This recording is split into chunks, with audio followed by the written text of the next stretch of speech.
Aquí nos encontramos con una maqueta de un campo de concentración que se asemeja bastante a la realidad.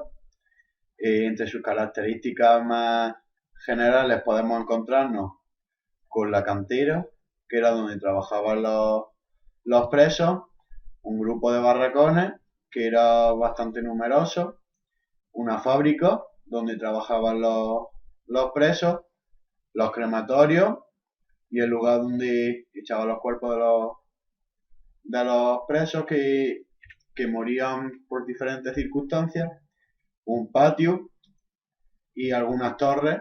En la entrada principal podemos encontrarnos con algunas torres que servían para, para controlar la entrada y la salida de algunos de los presos que estaban en el campo y de los dirigentes que entraban y salían hacia el campo.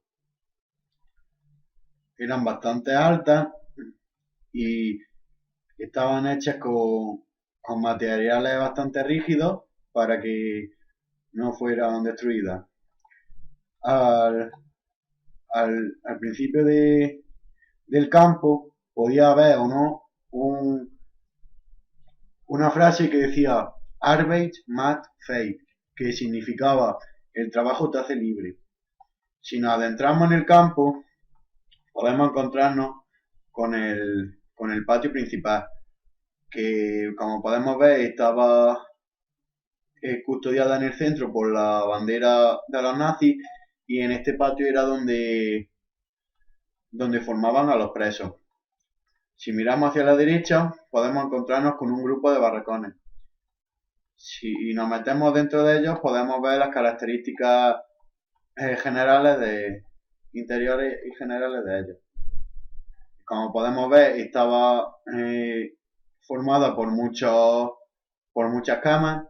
Estaban todas muy juntas para que los presos no sintieran mucha comodidad, y además solía estar bastante sucio el barracón.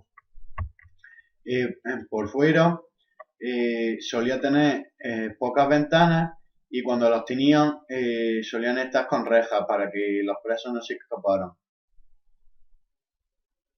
Y solía haber bastante barracones, un gran número. Y normalmente había una torre o varias que vigilaban lo que hacían los presos por si se escapaban. Si nos vamos hacia la derecha, podemos ver la fábrica, que era bastante amplia y solía tener algunas chimeneas porque en ellos se trabajaba con metales, y donde los presos iban a fundirlos. Y solían ser trabajos bastante duros, y algunos de estos presos solían morir.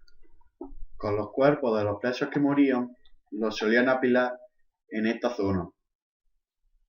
Y además de los presos que morían por trabajo forzado, también tenían presos que morían y los incineraban, como hacían en los crematorios, que era esto, donde hacían que los presos fueran, se pensaban que iban para ducharse, y en lugar de ducharse lo que hacían era echarle gas con estas duchas, un gas tóxico que hacía que los mataban. Y entonces después los llevaban a esta zona que era para incinerarlos. Esta zona solía estar siempre tapada con la pared, porque para que los presos no supieran dónde iban.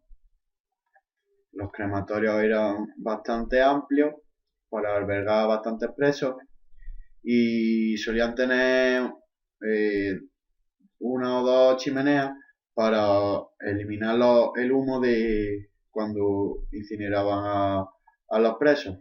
Y aquí nos encontramos con la cantera, que era donde llevaban a los presos a trabajar.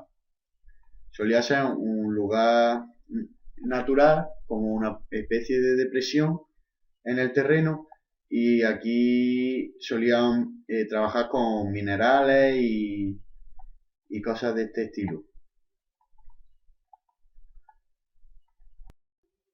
El muro no era muy alto, era de unos 3 o 4 metros, y tampoco era muy grueso, era de tamaño fino, no era muy gordo.